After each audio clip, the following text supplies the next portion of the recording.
Session is resumed. Senator De Lima has the floor. Thank you, Mr. President. Mr. President, my fellow senators, mga minamahal kong kababayan, magandang araw po sa inyong lahat. I feel privileged that I'm the second member, next only to another lady senator, to deliver the privileged speech in this 7th Congress and in this centennial year of the Senate. I just hope that our male counterparts would not take it grudgingly. Mr. President, my dear colleagues, I rise on matters of personal and collective privilege concerning a number of issues that now dominate the news and divide our people. Our nation is in crisis. This crisis is the real and present danger posed by the illegal drug trade overwhelming our national fabric. Drug addiction, drug pushing, and drug-related crimes, including bribery and corruption of our public officials, and the penetration of our institutions by powerful drug syndicates threaten our government, our people, and our society. Any person undergoing a deep and profound personal crisis defends himself from the threat that brought the crisis into his life. In the same way, the nation must defend itself against the threat of the illegal drug trade lording over every aspect of our everyday lives. For so long, we have been complacent about the magnitude of the problem. We have been indifferent to the number of drug pushers that have invaded our communities. We stayed silent as our impoverished youth succumbed to the promise of temporary escape from their harsh and brutish life in the urban and rural areas and became drug dependents. This was the state of the nation in crisis under the threat of illegal drugs until the overwhelming voice of the people voted to office the anti-drug crusader and mayor of Davao City as President of the Republic, none other than President Rodrigo Duterte. The President carried a clear and distinct, almost one-track message that reverberated in the consciousness of our people. It cascaded down to the smallest communities that are the victims of drug pushers and drug addicts. Finally, it was channeled back to the national level in the form of a resonating mandate that said, yes, Mayor Digong, rid us of this drug menace any which way you can. We are giving you that mandate to clean our city streets of drugs and, if need be, dispose of all drug lords and pushers the best way you see fit, hogtied and lifeless not being an exception. Mr. President, I agree. The nation is confronted with a drug crisis that has been ignored in focus for so many years. The nation must be saved. The people must be defended. War has been declared upon us, and so war must be waged. I am, with President Duterte, every step to the way in his war on drugs. I myself started the war on drugs at the National Bilibid Prison. On December 15, 2014, I personally led the raid on the drug lords' dens and took away their power over the rest of the prisoners. I isolated them in Building 14 of the National Penitentiary. This raid started at different entry points of the prison compound in order to catch the drug lords literally with their pants down.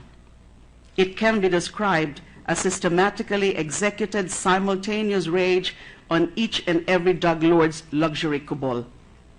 I praise the President's determination to make this campaign the centerpiece of his administration when he essentially said, kahit wala na akong ibang gawin hanggang sa katapusan ng aking termino kung hindi wakasan ang salot ng droga sa bansang ito. I myself continued cleaning up the National Bilibid Prison of drugs in follow-up operations before I resigned as Secretary of Justice. This anti-drug campaign at the Bilibid eventually culminated with Oplan Galugad. Together with this is the confirmation that there is no Shabu laboratory inside the National Penitentiary. Yes, Mr. President, there is no Shabu laboratory inside the Bilibid prison, not even in the tunnels under it. those who will search the tunnels will get a whiff not to the smell of cooking methamphetamine, but of methane that comes from the human waste of the prisoners above. Sa termino ko lang po bilang Justice Secretary nag-umpisang maglinis sa bilibid. Sa termino ko lang po giniba ang mga mararangyang kubol ng drug lords at naitapon sila sa Building 14, hiwalay sa mga ordinaryong presyo. But of course, all this has been sorely forgotten in the face of a formidable demolition campaign against me in the social media. And this is where I raise the matter of personal privilege. Mr. President, I have been vilified and attacked not only in social media, but also by the President's men as a drug lord coddler and protector. I have been ridiculed and called names in social media. Photos are photoshopped, videos are spliced, lies are manufactured. The magnitude of the propaganda and misinformation is mind-boggling, considering that this is all directed at me. The lies are intended to show me as protector of the beloved drug lords. But the truth is, I was the only Justice Secretary since the 1986 EDSA revolution who dared to eradicate the dominion of the drug lords inside Bilibid. I was put to task by no less than the Speaker of the House as a sitting senator of the same Congress that he leads. According to him, a resolution will be filed for an investigation on my alleged role in the proliferation of drugs inside the National Bilibid Prison. Mr. President, this not only goes against interparliamentary courtesy, where the House of Representatives investigates a specific member of its co-equal Senate. It is an affront to the Senate as an institution committed by none other than the leader of its co-equal body in Congress. But I will not use that time-honored principle as my primary defense. My first defense is common sense. The Speaker of the House promised the investigation of the former Justice Secretary, the Secretary who has been sued and brought to court by the same drug lord subjected to a raid and then secluded inside NBP Building 14. The Speaker intends to investigate me who, like the President and PNP Chief Bato de la Rosa, also received death threats from drug lords for my success in isolating them from the rest of the prisoners and for preventing them from further conducting their drug trade operations from within the walls of the National Penitentiary. My defense against the Speaker's call for my investigation in the House is not interparliamentary courtesy. That is your defense, Mr. President, when you defend me as a Senator of the Republic and the Senate as an institution from this blatant break of tradition and courtesy between the two houses, and whenever you decide to demand an end to all this foolishness before it blows up in our faces, as I so respectfully request now, Mr. President. My defense against all this vilification is my untarnished record and reputation as a public servant. Before this demolition job was launched against me, both in the social media and by the Solicitor General. My defense is my selfless dedication as the chairperson of the Commission on Human Rights, as a Secretary of Justice, and now as Senator of the Republic. Unlike the well-oiled social media operation that has been singularly organized to cause my vilification, I have no money. I have no resources. My friends consider it as a blessing that I was elected senator through sheer determination and the generosity of relatives, friends, and supporters. Last Friday, Justice Secretary Vitaliano Aguirre claimed that high-ranking DOJ officials from the previous administration were in the payroll of the NBP drug lords. Secretary Aguirre did not mention any name or my name, but going by the previous statements of the Solicitor General and the Speaker, one does not have to be a genius to guess who he is referring to. I am outraged that he has qualified this matter-of-fact statement with the actual truth, that he has yet to create a task force that will yet conduct an actual investigation on his foregone conclusion that indeed there were payoffs to DOJ officials. Mr. President, this is the Justice Secretary confused about his law school memory on how due process works. Accuse only after you investigate. In so many ways, and in all sense of the phrase, the President's men have stood up the world on its head. It is time to put the world back on its feet. Binaligtad na po nila lahat ng kwento tungkol sa maganda nating nagawa sa DOJ ni wala pa palang investigasyon. But despite this, I'm still giving the Solicitor General, the Speaker, and the Secretary of Justice the benefit of the doubt. It is possible that they are merely being peddled these lies about me by agents of vengeance. Pakiusap ko lang sana ay bago nila paniwalaan ang mga kasinungalingan ng mga nasagasaan ko noon, ay suriin muna nila ang mga karakter at motibasyon ng mga taong ito. Huwag naman sana silang basta-basta na lang humusga at patungan ako ng cardboard at balutin ng packing tape. Mr. President, my only defense is my honor and my integrity. This well-oiled social media operation intends to take that away from me. In the eyes of the people, they have already succeeded to a great extent. They project me as an enemy of this administration, that I am calling for an investigation of the drug killings because I am a drug lord cuddler, that I am against the war on drugs because I am protecting the drug trade. I cannot stay silent in the face of all these blatant lies created in the back room of a media strategy office suite. I will not fall without a fight. I will not go into that good night without nary a whimper, while all these misguided men use the President's war against drugs as their platform to destroy any elected public official who dares question the methods by which this war is waged.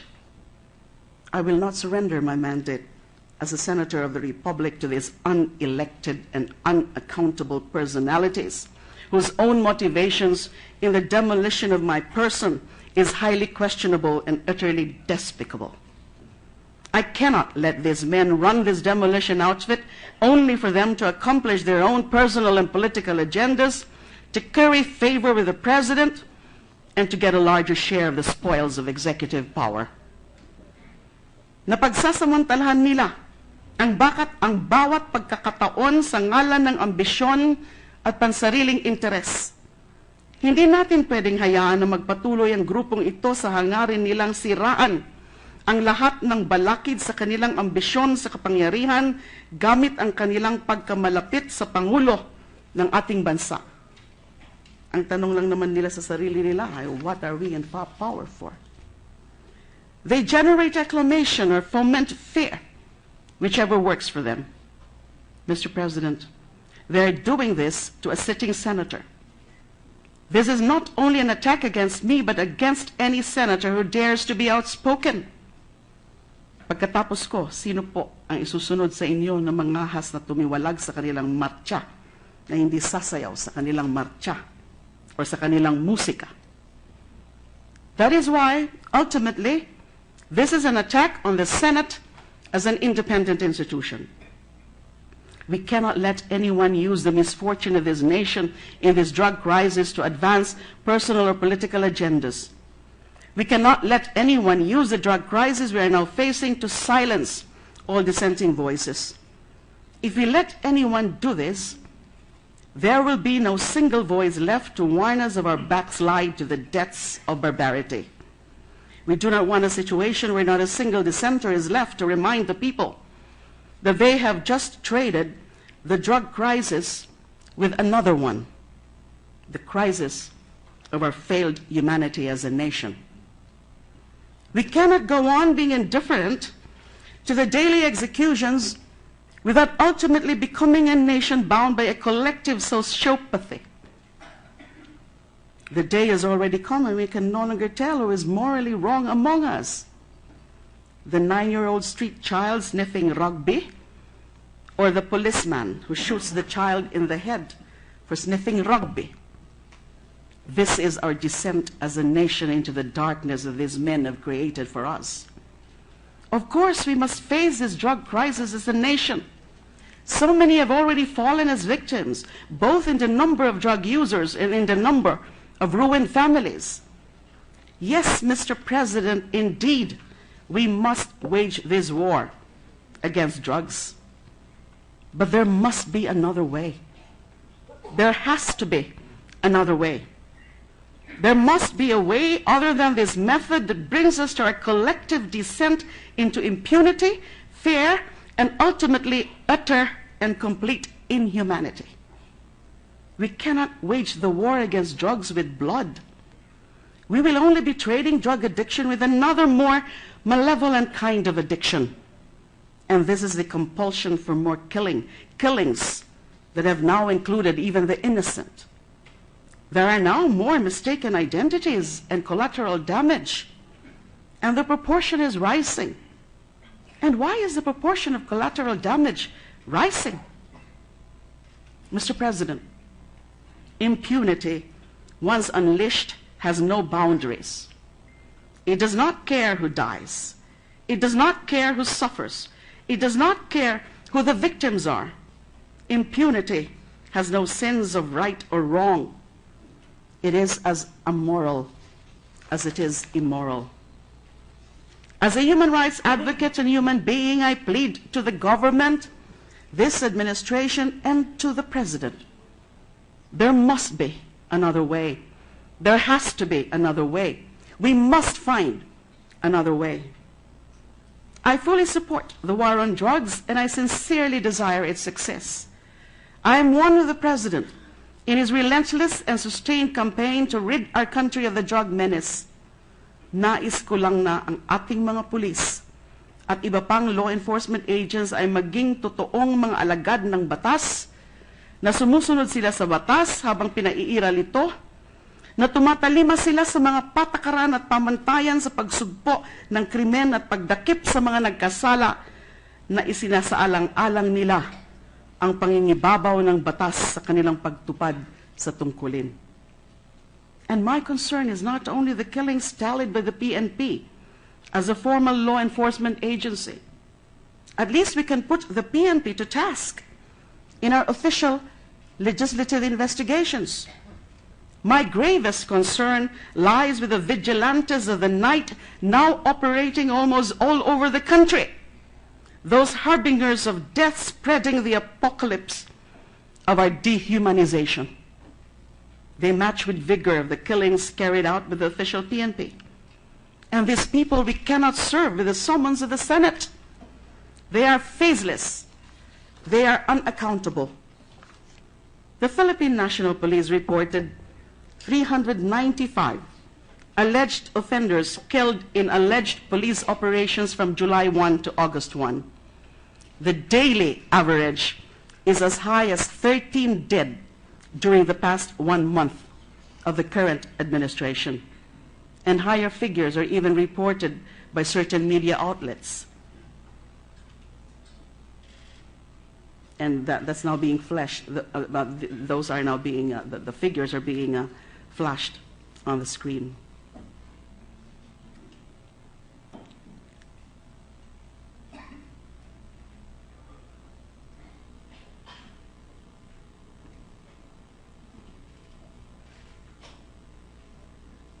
I am not saying that all of the killings are summary executions, but there are telltale signs that several are.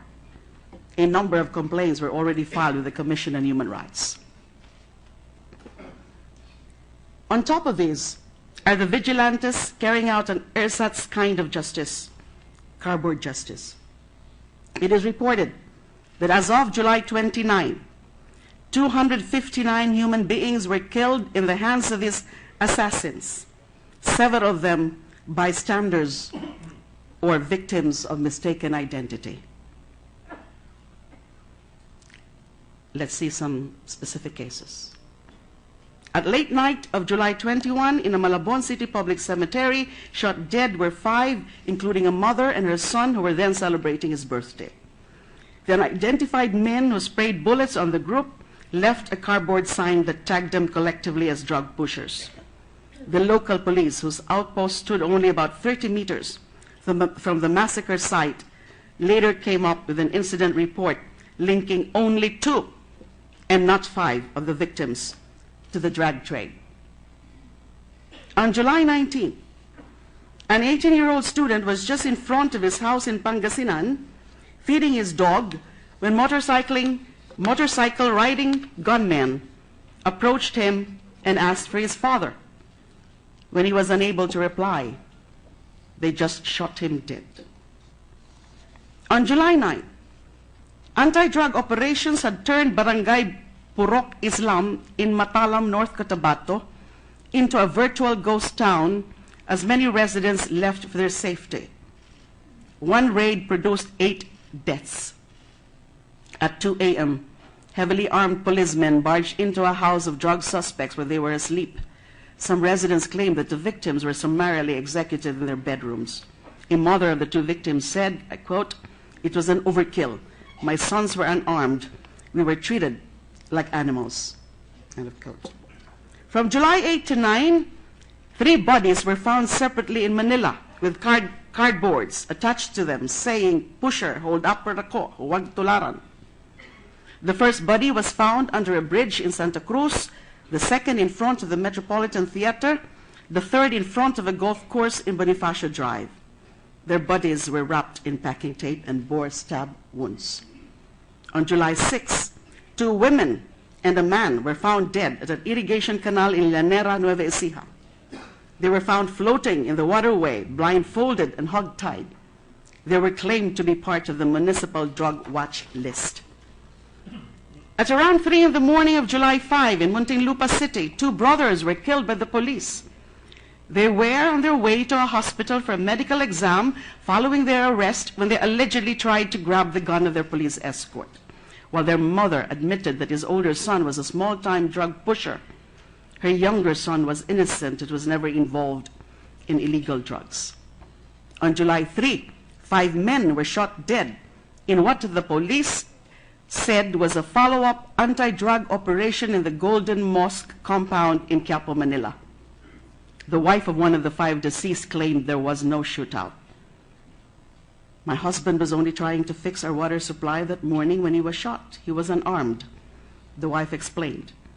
We are so poor that we can barely afford to buy food. How can we even buy a gun? And so the gore fest continues.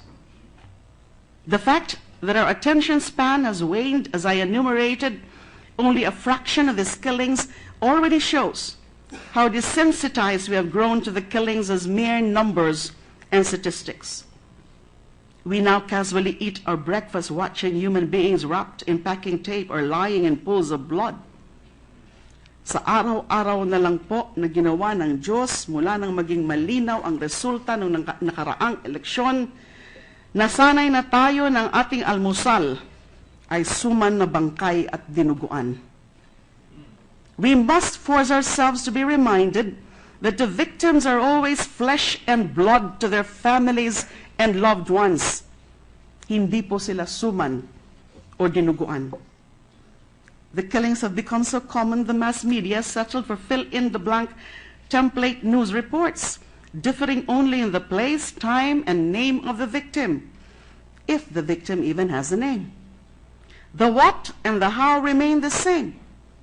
News write-ups carry the standard explanation for cardboard justice. But how are we exactly to know if the killings were simply cover-ups for the involvement of members of the police in the drug trade, or just simple cases of personal vendetta?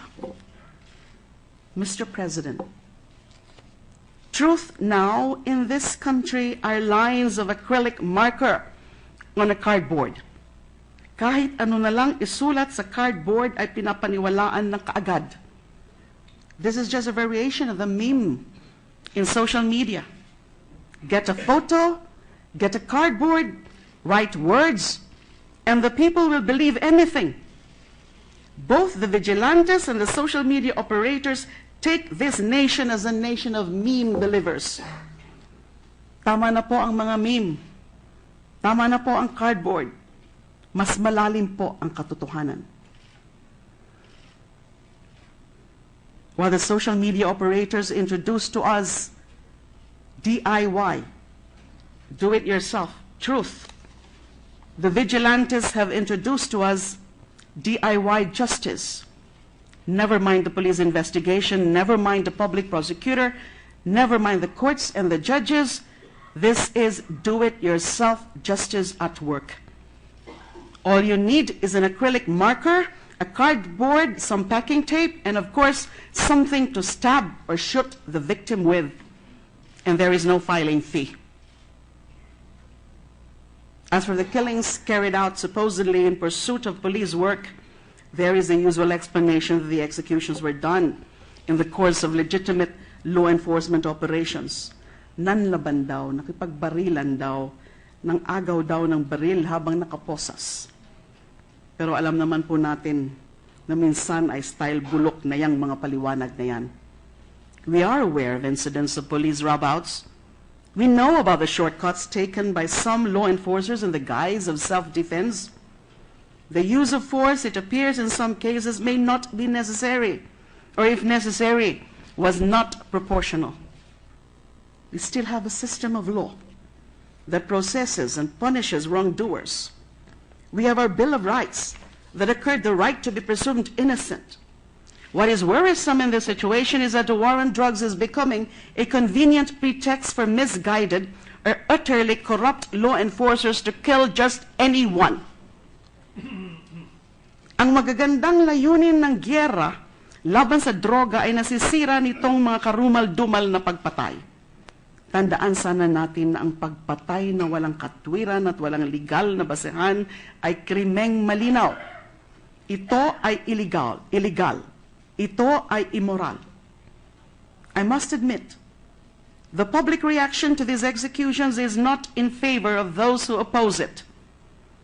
A 91% approval rating for the president and what he stands for is a formidable record. But we cannot base our reactions to these killings on the popularity of the president. Popular or not, murder must stop. S-T-O-P. Stop. Stop the killings now. There might not be a manifest public outcry, but there is definitely a seething undercurrent of remonstration against the disregard for human life. Students armed with nothing but courage and conviction have started to act. They are protesting with cardboards on their chests, telling us that no one is safe. If these students who do not have the protection of position or power raise their voice against these daily assassinations and rob-outs, what does that make of me, an elected senator, if I keep silent? Last Friday, the Ateneo de Manila University, through its president, Father Jet Villarin, issued a statement condemning the nation's acceptance of these killings as the new normal. Before that, De La Salle University President, Brother Jose Marie Jimenez, urged the Lasallian community in a pastoral letter to make a stand against the culture of death. Ateneo has reason to cry. Its math teacher, Emmanuel Jose Pavia, was killed while on his way home. The motive for his murder is lost in the hundreds of street assassinations now taking place. Impunity, once unleashed, has no limits. It simply does not care about the nuances of who gets killed and why. The message is this: let us not wait until another Atenean on his way home is killed. Let us not wait until a Lasallian is killed. Let us not wait until another student or teacher from any other school or a worker or commuter or motorist is killed. The statement of the Integrated Bar of the Philippines reminds us that the murder of drug suspects is still murder under the rule of law.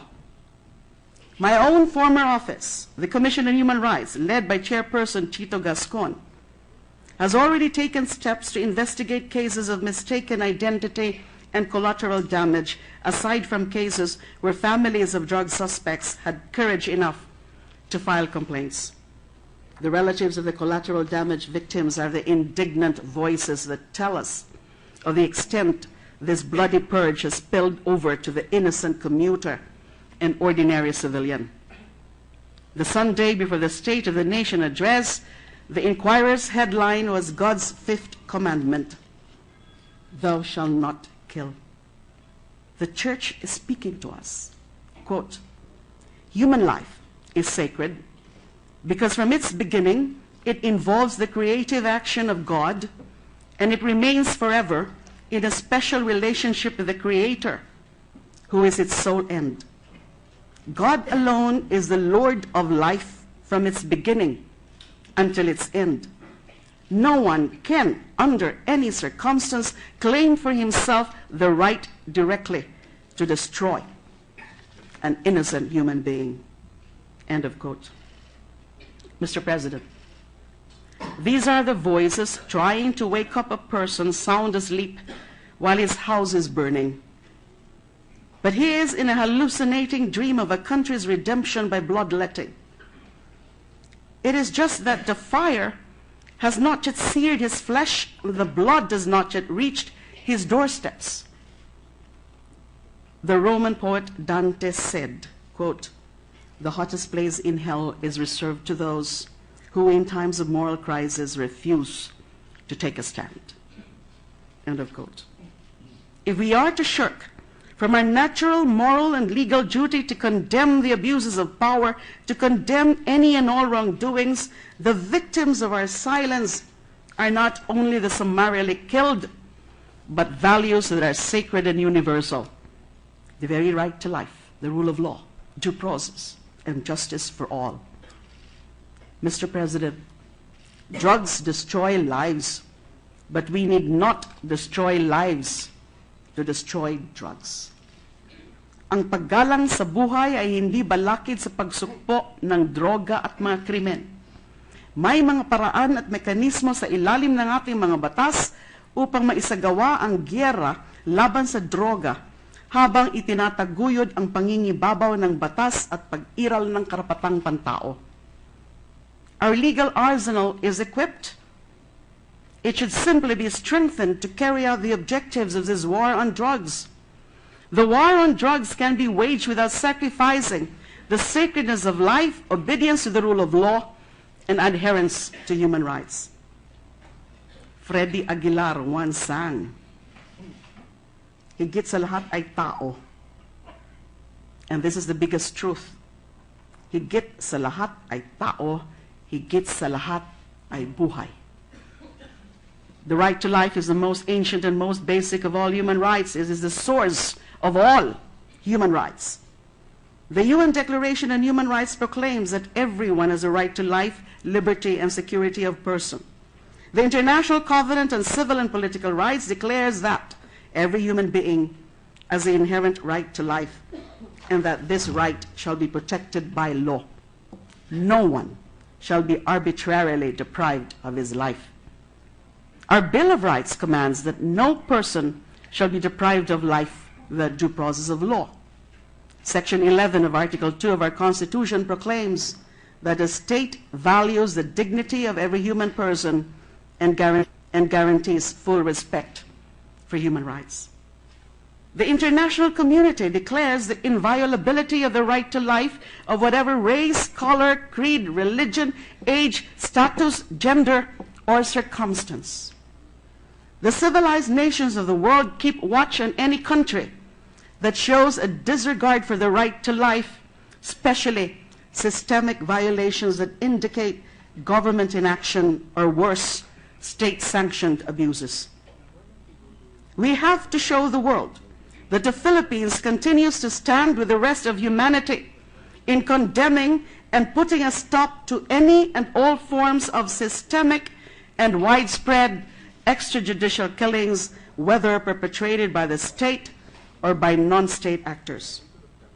Mr. President, In this light, I filed proposed Senate Resolution number 9, calling for a congressional inquiry in aid of legislation on the spate of extrajudicial killings and summary executions. Ito po ang aking pakay. Palakasin ang gyera laban sa droga at kriminalidad sa pamamagitan ng pagsawata sa mga iligal na pagpatay. Magpanukala ng mga nararapat na batas at alituntunin upang tulungan ang ating kapulisan sa kanilang tamang pagtupad ng tungkulin. At higit sa lahat, palakasin pa ang sistema ng ating mga batas para matiyak ang pag-iral ng batas at paggalang sa karapatang pantao.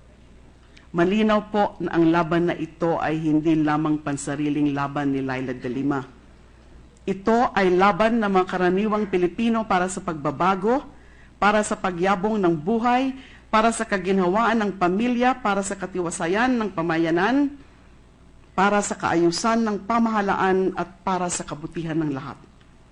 If this administration is sincerely concerned about the spate of killings of suspected criminals, as it pronounced once before the media, then it should welcome the Senate inquiry. However, even before any Senate resolution was filed, the Solicitor General and the PNP chief have already made pronouncements that they will not attend any Senate inquiry even when invited or summoned. The premature position of some administration officials is regrettable. The bloody drug war advocates are fomenting a hate campaign against those in the media, civil society, the religious and private sectors, and the academe. Despite this hate campaign, we have to continue opposing the murder of the innocents as well as that of the suspects. We must call for the accountability of state actors responsible for this terrifying trend in law enforcement and the investigation of killings perpetrated by the vigilante assassins. In the campaign against criminality, we cannot applaud criminal methods merely because we are left unaffected. Life has more value than an accusation written in a piece of cardboard, whether you are rich or a scum of the earth. Mr. President, needless to say, all lives matter. Katulad po ng pagmamahal ko sa aking dalawang anak at sa dalawa kong apo, mahal ko po ang bayang ito. Katulad po ninyo, mga kapwa ko senador, mga kababayan, mahal ko ang bayang ito. Katulad po ninyo, mahal na Pangulong Rodrigo Duterte, mahal ko po ang bayang ito. Hayaan niyong akong mahalin ang bayan natin sa pamamaraan na naaayon sa aking damdamin at sa aking tungkulin. Hayaan niyo akong maging boses ng mga hampaslupang walang kapangyarihan dahil marami na sa atin ang boses ng mga nasa kapangyarihan. It is the powerless and the helpless who most need our love and protection, not the powerful. My fellow senators, Mr. President, that is what we are in power for. Kaya po tayo binigyan ng kapangyarihan bilang mga senador para mahalin ang mga walang kapangyarihan at tulungan sila na sagipin ang kanilang sarili mula man sa pag-abuso ng droga o sa pangkalahatang paghihirap sa buhay. Ang ating kapangyarihan ay para sa mga walang kapangyarihan. Ang ating pag-aruga ay para sa mga nangangailangan ng ating tulong at pag-unawa. Magandang hapon po sa inyong lahat. Thank you. Majority Leader, Mr. President. Senator Cayetano is recognized. Mr. President, will the lady yield to some questions?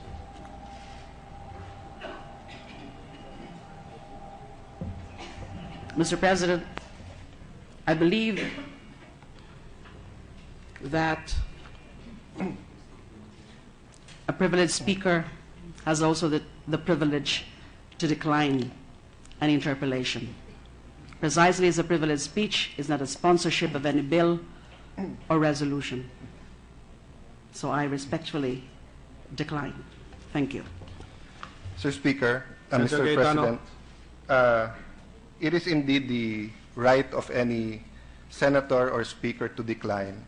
but traditionally, I think in my 18 years in Congress, this is only the third time that someone who gave a privileged speech declined. Having said that, I want to welcome our able lawyer, the lawyer of our Senate President and my lawyer to the Senate, former Justice Secretary and now Senator De Lima. Since she will not yield to some questions, I ask for a few minutes to rise on a question of personal and collective privilege. There is a motion to recognize Senator Cayetano to speak on a matter of personal privilege. Is there any objection? There being none, Senator Cayetano is recognized. Please proceed, sir. Mr. President, the good senator and former Justice Secretary talked about a new normal. Before we go to that point, let us go to the old normal. I don't live in a subdivision, just like President Duterte. I live in 209 Pasong Calabao Street, Bagumbayan, Taguig. So whatever our tricycle drivers, our vendors, kapitbahay namin, simbahan ng may Christian church, may Iglesia ni Cristo. So yung nangyayari sa kalye, nararamdaman namin mag-asawa. Of course, we're more privileged to have our security. My wife is the mayor of our city. But we do feel what is happening. Dati po, walang magawa ang tao sa pusher. Pag ang pusher na nampal ng tricycle driver, ang pusher na sa patay, sasampalin yung nandun sa monte o sakla o terembe, kung ang pusher may bodyguard pa na pulis, wala rin silang magawa kung ang isang ale na alas 5 ng umaga nagra-rush papasok ay bastusin ng mga halos tulog na dahil lasing pero nakadroga din sa kalye. Wala din pong magawa ang tao pag binabastos sila midnight, 1 o'clock, 2 o'clock, umiilag na lang or magte-text kahit natulog na yung tatay, tulog na yung asawa, gigisingin para sunduin lang yung anak. Minsan hindi papapasukin pagka late ang activities sapagkat the reality is there was no security, walang safety sa bahay, no? And every now and then in any barangay you go to in Metro Manila and many highly urbanized cities around the country, magigising ka na lang kasi may ninakawan, bulong-bulungan na ni-rape. Pag nalaman ko sino, kapatid, nag-rape sa kapatid. Tiyuhin, ni-rape yung pamangkin. Yung isang halos pamilya o inampon nila bilang pamilya na 20 years na nasa bahay nila, ni-rape ang kanilang anak. That was the normal. In our city, we tried to do something about it. When I was still a bachelor, ginising ako dahil may pulis, sinampal yung tricycle driver. Pinahabol ko. Nalaman ko na yung pulis na yon, paikot-ikot lang. Pag drug test sa Muntinlupa, lilipat sila ng Parañaque. Pag nag-drug test sa Parañaque, lilipat ng Pasig. Drug test sa Pasig, lilipat ng Makati. Ito, small time lang sa baba na pusher. Pero marami ding customer, user din. Madaling sabi po, napakulong. Alam mo yung barangay captain, kahit unconstitutional, pinatawag lahat ng pusher sa barangay. Full force dumating. Katulad sa nangyayari ngayon na nag-surrender. Pinapirma niya, unconstitutional, pero pinapirma niya na hindi na sila magbebenta. Pirmahan sila. 1 month later po, nakawala, nakapiansa yung pulis. Umikot, kasama ng may M16 siyang dala, may mga kasama siya, siguro 100, 200 feet away from our house. Umikot-ikot, sinasabi, sinong batang congressman na yan? Kung yung mga dati hindi ako natigil, yan pa kaya? Alam mo, pinatawag nung kapitan, yung mga pusher, wala na pong pumunta. Several years later, a decade later, my wife became mayor. May hinuli na pusher. In family name, 7 others with the same family name nahuli before, 5, 6, 7. NBI, PIDEA, lahat napakawalan at different stage. So nung nahuli to, ang sabi niya, pag hindi niyo ako pinakawalan, in 1 week tanggal kayo.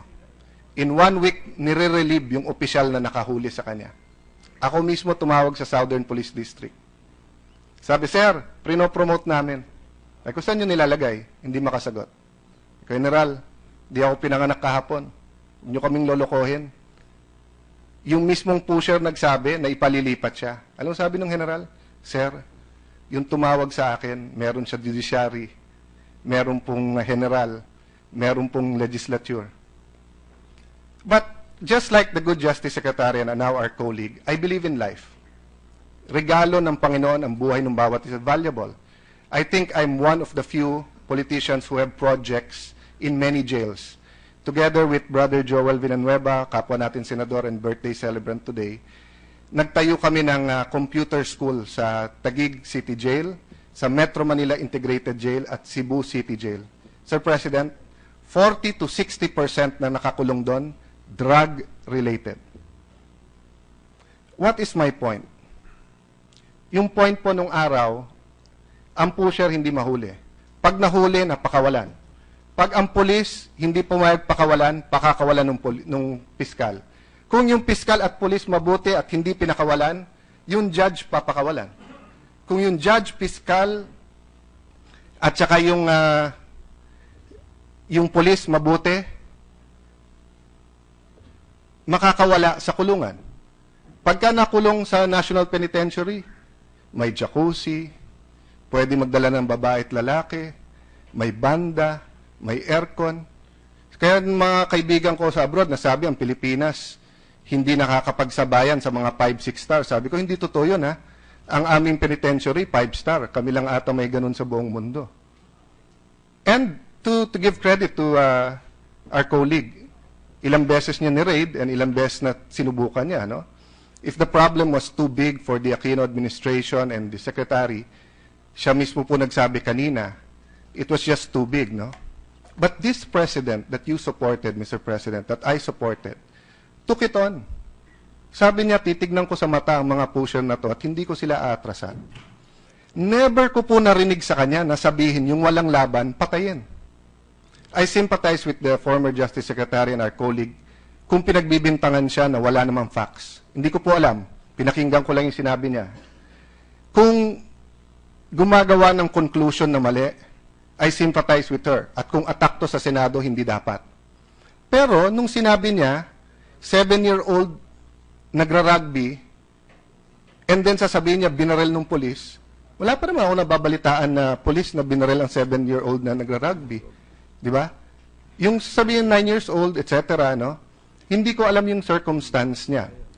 At never sinabi ng ating Pangulo na kapag ka may summary killing or murder ay hindi paparusahan. In fact, ang sinabi niya, patay kayo sa aking mga pulis kayo pag umabuso kayo.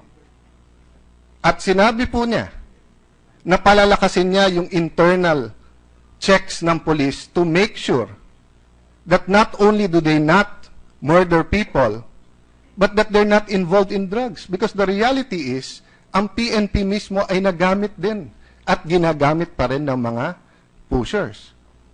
So, our colleague then jumped to conclusions by saying, ganito na karami ang patay sa police operations, pero alam naman natin ng mga police, I have to paraphrase because I didn't write down exactly, but sinasabi niya may rub out din. But isn't that jumping to conclusions? Meron po tayong presumption of regularity. Hindi ko sinasabi na lahat yan regular, pero may presumption. Sabi niya, meron daw dapat presumption of innocence. Hindi ba presumed innocent ang police? Pagka napatay niya yung pusher dahil lumaban, may barel, sa amin po syudad, yung bago namin, hindi pa siya, acting pa lang siya ngayon, hindi pa siya regular na chief of police, pumunta po sa mayor, sa asawa ko, kwento sa amin. Sabi niya, ma'am, pipilitin ko ikulong at hulihin lahat ng pusher, pipilitin ko na walang patay. After a few weeks, pinakamarami kaming huli sa buong Metro Manila, walang patay. And then may napatay na isa.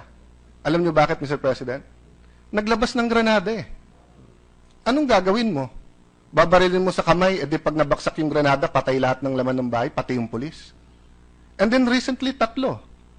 Kasi may mga firearms at makikipagbarilan sa lahat. Sabi nung iba, kailangan proportional. Kopong-kopong pa ho yun. Yung sinasabing proportional, hindi na po yan ang standard sa Japan, sa France, sa Europe, sa UK. Ngayon po, nung araw po, pagka binaril ka, may yung pusher o yung kidnapper may baril, nagbaril ka rin, o barilin mo muna to main. Diba? Main. So, baril mo sa shoulders, baril mo sa hita para dumapa. Hindi na po ganun yun ngayon. Right now, pag bumunot ka laban sa law enforcers, they can shoot and they can shoot to kill. Bakit? Dahil sa panahon po ngayon ng terorismo, sa panahon po ngayon na sabog, at hindi na nasa tamang issue, nasa tamang pag-iisip, ang mga pusher, hindi mo alam kung magpapasabog yon or kung yung M16 niya, bigla na lang babarilin lahat. So ngayon, bago po ang rule. Kailangan pa rin sabihin, mga pulis kami, NBI kami, PDEA kami, ibaba ang gamit. Raid to, o kaya ito'y buy-bust operation, kailangan mo pa rin magpakilala. You have to give them an opportunity to surrender. Tama po tayo doon.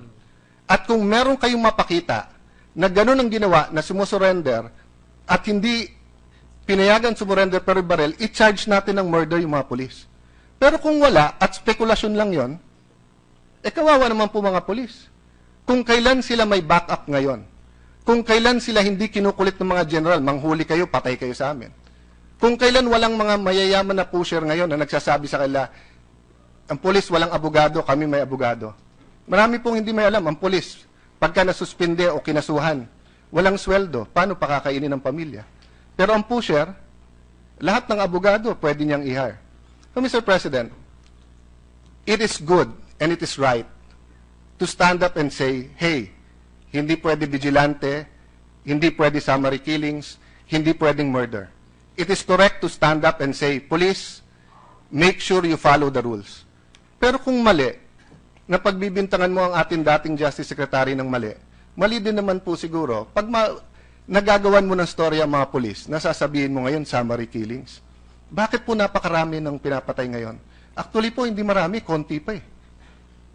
Kasi po, hindi ko sinasabi na kailangan mas maraming mapatay.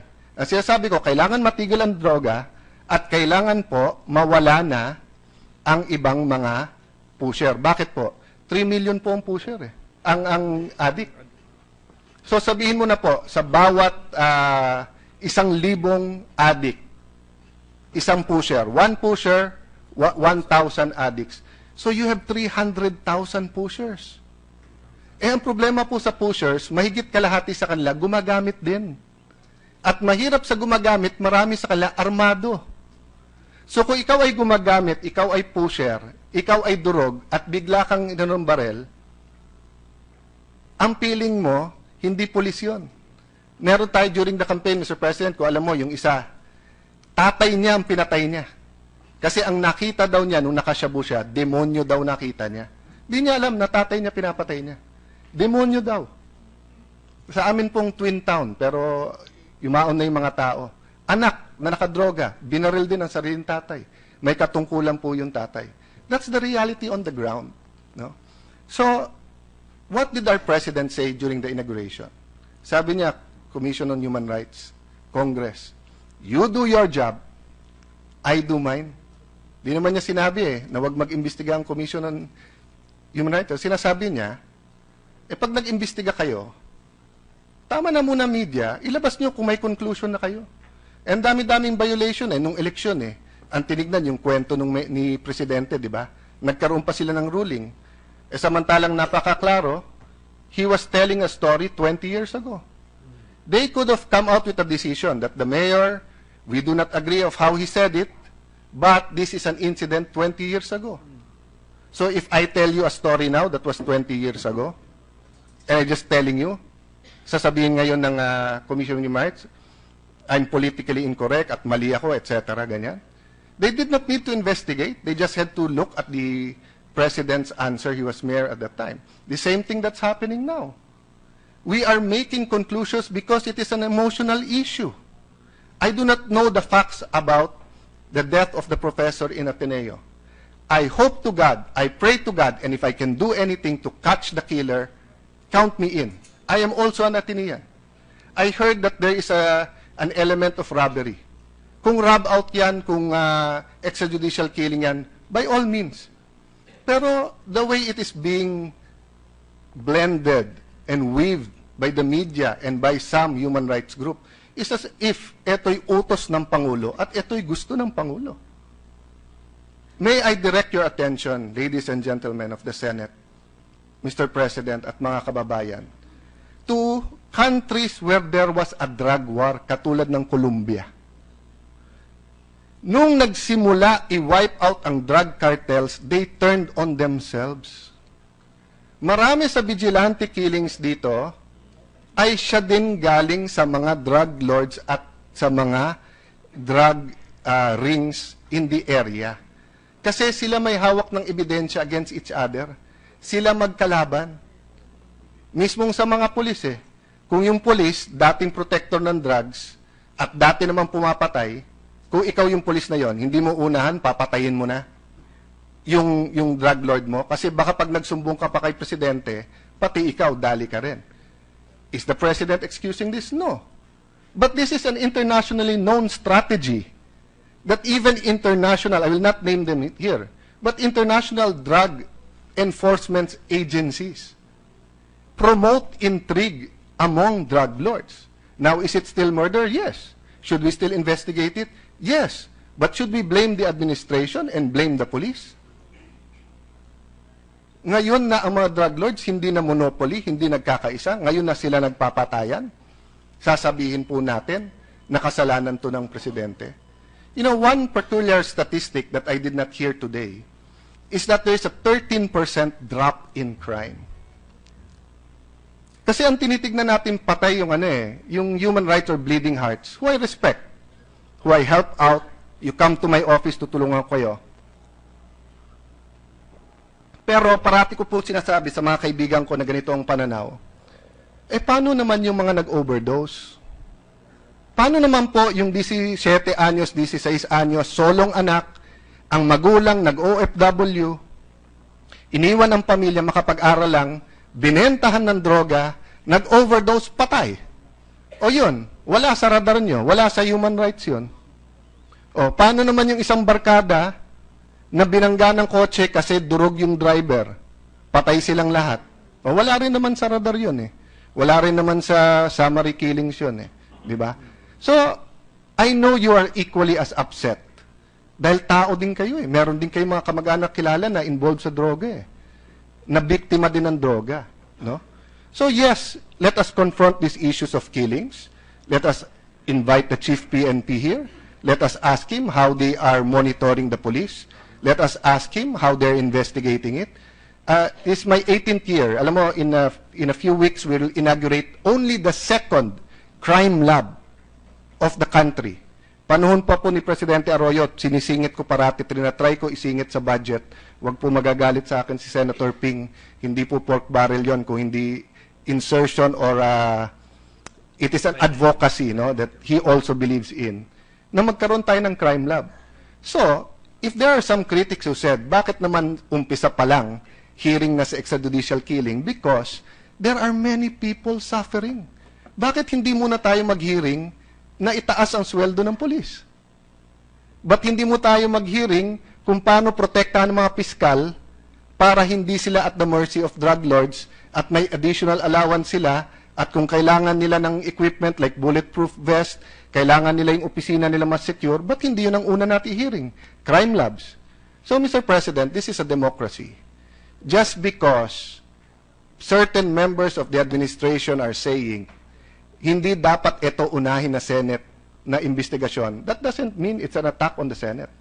It is freedom of speech. It is simply saying, sa laki ng problema at dami ng problema, siguro, i-monitor natin, oversight sa human rights, pero in the same manner that our colleague is appealing, listen first, investigate first before judging her. Let me make the same appeal for our president. But actually, he doesn't need it. Let me make the same appeal for the PO1s of this country. Those who are making 15,000 pesos only when the cost of living is 25,000 to 35,000 in our major cities. Those PO1s who we tell, hulihin mo ang pusher. Those PO1s who we tell na pag may barel, labas mo rin baril mo, barilin mo rin. Those PO1s who sometimes come home in a casket, or kung hindi man sa casket in the old administrations, not just the Aquino administration, in many administrations, would come home nilabanan ang sindikato, anong baon nila pag-uwi? Suspension. At sasabihin sa asawa, wala silang gagawin. So I'm not against investigations, Mr. President, but we have limited time. Napakalaki ng opportunity natin to build this nation. So it's up to each and every chairperson. And I believe in every one of you. Ano bang uunahin ninyo? Now, if the former Justice Secretary and our colleague can come up with facts and not speculation, there are facts, as in the killings. But inimbestigahan din ba niya na isa to? Or is she telling us, ayaw imbestigahan to ng polis? Kasi kung ayaw to imbestigahan ng polis, ibang usapan yun. Pero kung iniimbestigahan to ng polis at hindi pa tayo kompleto sa facts, and then we will go into that kind of hearings, it is for all of us to ask ourselves now, yan ba ang pinaka-importanting gawin natin ngayon? Yan ba ang pinaka-urgent? And let me also pose this question to all of us, Mr. President. Hindi lang naman po yung mga pulis ang nakabantay at nanonood sa atin ngayon. Nanonood ang mga drug lords. So if there's unintended consequences, like for example, I don't think the Justice Secretary intended to attack the Senate when he attacked one member. But I do know what you mean, my dear colleague, because once upon a time, I was in the opposition and I felt that an attack on me was an attack on the whole Senate. But the police are watching, the NBI is watching, PDEA is watching, the OFWs are watching, and we have to also be careful. If we think, Mr. President, na may hate campaign against the human rights, how do you think the police feel? How do you think the President feels? How do you think the PDEA, the NBI, etc.? Lahat na lang ng jokes tungkol sa politiko, sa police, at saka sa abogado. Lahat ng masasamang jokes. They're the butt of jokes. We're the butt of jokes. We have all the power and resources for image building, Mr. President. The police does not have this. So let me end there, Mr. President, and while welcoming our colleague and committing to her that we will not allow anyone to attack the Senate or destroy the Senate or to stop any senator from conducting their investigation or attending an investigation. It is also left up to us to decide what is most important, how we use our time, and it is up to us to make sure na yung unintended consequence of telling the police, tumigil-tigil muna kayo. Wala pa hong nangyayari. Lastly, Mr. President, naunahan na nga tayo ng Malacanang. Many of our colleagues here, which both of us talked to during the last 3 months, have told us, I mean, Senator Soto, Senator Recto, Senator Gordon, many of you have proposed rehab centers. You predicted. The President continues to be amazed that more than 100,000 people are surrendering. Ang problema, anong gagawin mo sa mga nagsusurrender? Mga to, yung iba user lang, yung iba addict. Yung addict, pagka walang pupuntahan, babalik at babalik kahanap ng droga. Ang problema, Mr. President, kung hindi ako nagkakamali, shabu is now 200 to 400% more expensive than it was a month ago. In some places, it's 1,000% more expensive, which is good news in the sense that many people will stop and cannot have money, but it's also bad news because the addicts who are violent will rob, will steal, will try to get money to feed their habit. That's why the rehab centers are also urgent. So these are the points that I'd like to attach to the speech of our colleague. Yes, let's stand up for human rights. Yes, let us not allow any unjustified killings. Yes, let us not accuse falsely or let us not accuse without a factual background any senator. But let's also not accuse the police, especially the PNP as an organization, of rub-outs until we have evidence. And when we do have evidence or we have a smoking gun or even just smoke, kung sasabihin natin where there's smoke, there's fire, let's isolate it. So if it was one event here in Pasay, one event in Davao, yun ang sabihin natin. Pero sabihin natin, yung mga polis, o alam naman ng polis rub-out, no? Tayo, galit tayo pag sasabihin, lahat ng politiko corrupt Tapos we will do the same sa police. Anyway, Mr. President, I bid you a good afternoon and thank you for this opportunity. Thank you, Senator Cayetano. Mr. Senate President. What is the pleasure of Senator Ontiveros? Yes, maybe no. Mr. President, with the indulgence of the Majority Leader, may I also rise for a brief on a brief matter of personal collective privilege in reflection to the recent matter of personal and collective privilege of the good Senator Cayetano. Perhaps, Mr. President, well, I will leave it to the two senators because I was about to interpellate Senator Cayetano, Mr. President. So, I'm very much interested in the, can the chair solicit the topics that were taken up. But if she would like to do a rejoinder of some sort, go ahead, and I will, if the gentleman from Taguig will yield, I will continue to interpellate him after she has spoken. Perhaps we can also dwell in what she has to say. Mr. President. So is that arrangement Mr. President, acceptable to Senator Cayetano? Just as a matter of order, Yes. because once the person who spoke on personal and collective privilege sits down or yields the floor, his time is up and anyone can stand on a different matter. So if the lady would like to interpolate, I would gladly answer any questions as far as my ability allows. If not, and she wants to speak up, may I request that we finish the interpellation just as a matter of order, and then we can go to, then I will yield the floor. Majority Leader, can the chair solicit a motion for a minute suspension? I move to suspend, Mr. President. Minute